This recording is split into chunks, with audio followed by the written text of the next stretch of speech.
Hey guys, we are checking out KeyLab Essentials 61 MK3 by Arturia, Midi controller, keyboard with 61 keys, and of course mine is in white, but you can get this also in black. So now when you're getting this one, you're going to get a lot of software. We're going to get the Analog Lab V, which I already covered in my channel, Ableton Live Lite. If you don't have a DAW to run and create your music, then this is a great choice. We also have a couple of pianos. So we have the Model D piano, also the Gentleman by Native Instruments, which I love, Loop Cloud for loops and one-shots, melodics. We also have some other stuff included, like the integration to different DAWs. And so let's go through some of the features, some of the stuff real quick.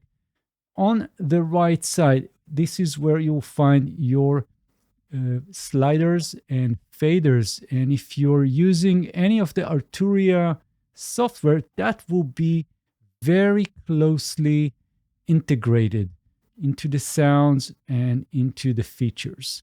We also have these knobs right here, these buttons, and we have hold, chord, arp, and scale, which I'm going to show you in a moment. We also have this screen and big controller right here in the middle, and we'll talk about that also later in this video. And we have those DAW controlling buttons right here. So you have stop and play and record and tap. And we also have looping, forward, backwards, and the metronome. So all of that is integrated very well with your DAW.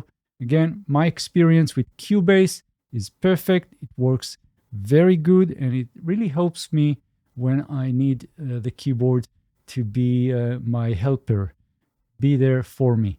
And we also have some other buttons right here on the top. This will help you also with the integration and other things that you do with the keyboard and Arturia stuff, because you'll see that you can change some of the presets and some of the things in those software, and then you can save and you can do undo and redo and things like that. Then we have these touch sensitive pads, and these are very good. They feel very good. I've used them to create some drumming patterns, and they work very, very well. Really love them, and they do have aftertouch, and they're pressure sensitive, so very good build. And on the left to that, we have channel selections, we have bank selections, transposing and octaves, and of course we also have the pitch and mod wheels.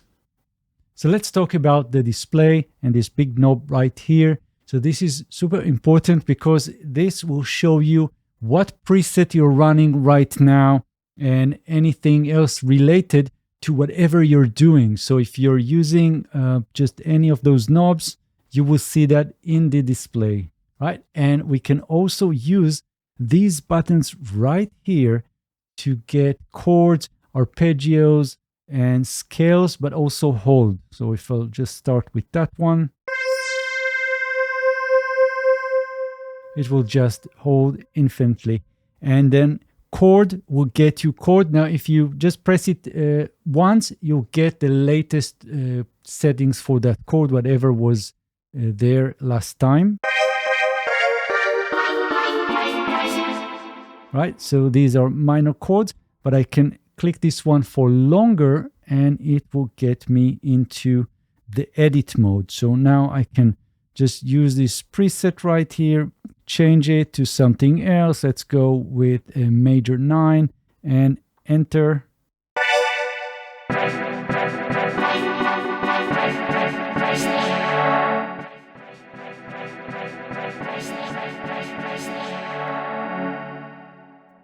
We also have an arpeggio right here, arpeggiator, and I'm gonna play something. If you want to change anything about the arpeggiator, just click that one for longer and you're in the settings. So right now we're on, and we can change the time division here and get this faster or slower, and so on. So there's a lot of different settings that you can change here. And finally, we also have scales. So if you want to lock the keyboard into any particular scale, you just click the scale and you're set to go, and you'll never go wrong.